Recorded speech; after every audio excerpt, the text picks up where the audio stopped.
Very beautiful, ladies. We're just we're in the beautiful is it the Greystone Shopping Centre? Is that the name? It is the Greystone Shopping Centre. There you go. Or Tesco Shopping is what Centre, people. which a lot of people know it as. Yeah. Now, you guys have both been in business for 3 years. You would have met each other a lot over those years. Yeah. Was it an early kind of thought that this would make sense, or did it just happen one night that you come up with the idea, let's actually open a place together? It was something that we probably talked about for 6 to 8 months. The need or the want for an actual bricks and mortar shop. Yeah. We kept saying, will we do it together? What do you think?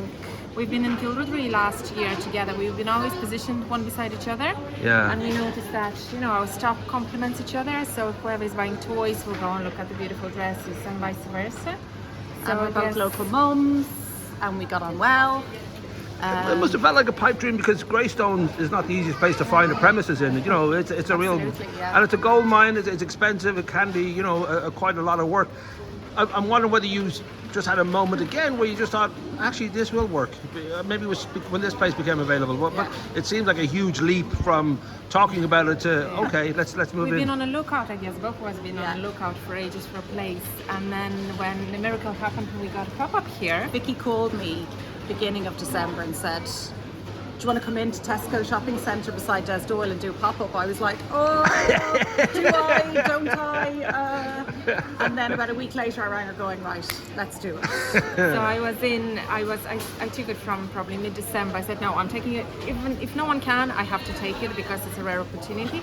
Right. And then Danielle joined me About a week and later. a half later, yeah. And it went really well. And we thought, well, why wouldn't we just try it and see what's going to happen with Well, that? this is something you guys have been rehearsing for 3 years, because you know how to put your displays out, you know how to deal with people, you know what you're doing. So it's not like we don't know what we have. You know exactly what you've got. We've definitely tested the water over the last 3 years. Right. There's definitely a need for something like that in Greystones, because you can't buy a lot of really toys or beautiful clothes. It was also something that I was always getting asked, and you probably were at Kilrudry and at the pregnancy and baby fair that we did together as well. Do you have a shop? Where is your shop? And it's like, well, not yet, we're working on it. And I know everybody says online is the way forward, but actually what I found over the last few years is people want to come in and see the stuff and touch and feel it. Especially with the toys, you need to feel it, you need to take them, you need to actually see it in your hand, because pictures they do not offer whatever you can actually And the huge benefit in getting second delivery is better than same day delivery. You can actually get it right here, right now. Exactly, and there's a changing room now as well, so people can come in and try on the clothes.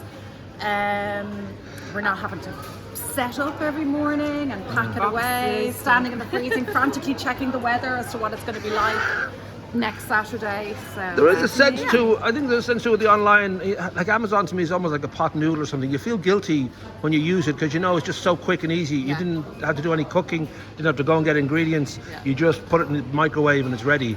And there's that feeling that you do feel a guilt. You almost do want to counter that, and you need to just go out and be part of, the world around you is one thing, but then just that tangible thing of this is something I genuinely love. Like it does everything. I can see it, I can feel it, and so I guess it's local. So if you can support locals, I think it always makes me feel great if I can support locals. And the fact that what we're finding as well is people will pop into the shop, have a mooch around. They mightn't buy straight away from Will, but they'll be like, do you know what I've been thinking about, and I loved that. And they know we item we were looking at. And I really want to get it. It's a bit of flirtation, and then a date, and then before you know it, they're married. It kind of works that way. But yes, it is a big step financially, etc. But the fact that we've joined forces, we're sharing the rent, we're sharing the rates, we share the time. We've got one part-timer. Part-timer working with us as well, Stacey, who's fantastic. So there is a lot of juggling still. We should say a big part for both of you is that what you're interested in is stuff that's sustainable, that it's got some kind of ethics about how it's made, what's going to happen to it. But I think mostly when you look around, it's all really, really cool. Yeah. Like it's not like, oh well, this should be like hemp and it should be dull and it should last 500 years.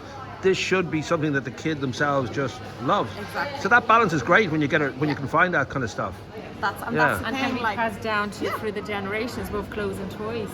So nothing is mass produced, and we say that to people a lot of the time is like, oh, will you be getting more of this? And sometimes we can't, because it really is not mass produced. So once something's gone, it's gone. It's gone. with certain items. Yeah, A lot of the time they're unique one-off pieces, and you can't. Yeah, once they sell, they sell. like those the gorgeous Italian clocks and the frames, Yeah. etc. There, some Italian guy telling They the want to story. be produced anymore just because the owner is quite old, and the Right. kids don't really want to take it on the business because they're too busy with their lives, so Wow. they are not going to produce it anymore. So whatever I have, the collection I have, once it's gone, it's gone. They are collectibles. Like Double the you price, can- put it on eBay, see what happens. So we should say you've also got events coming up which we'll cover over the coming weeks, but Yeah. the idea is more than just a shop. There is a sense that it's part of the community, but also people have a love for, you know, real toys and clothes that, as we said, are sustainable and all that. They tend to sort of be a community in this town. They tend to sort of come together, and they love when they find, whether it's Rise of the Cove or, you know, some kind of place that they know this is the world that I love. Yeah. So you have some events planned, hopefully? We have local girls photographers, Hippie and Bloom, coming. We had Right. the first For, event. for Father's Day, so it's the Saturday Day. just before Father's Day. They're Okay. going to be doing mini shoots, so family shoots. Nice. But we've loads of other things planned going forward. So lots Want to of support small, local businesses small as well. local businesses, and let them do pop-ups here, Right. and do features, and let the local community see the gorgeous produce that there is around. There must be tie-ins with local breweries, because that's really how children are born. Really, it's just a few beers, and then before you know it, Tesco might have a problem There you with that. Yeah.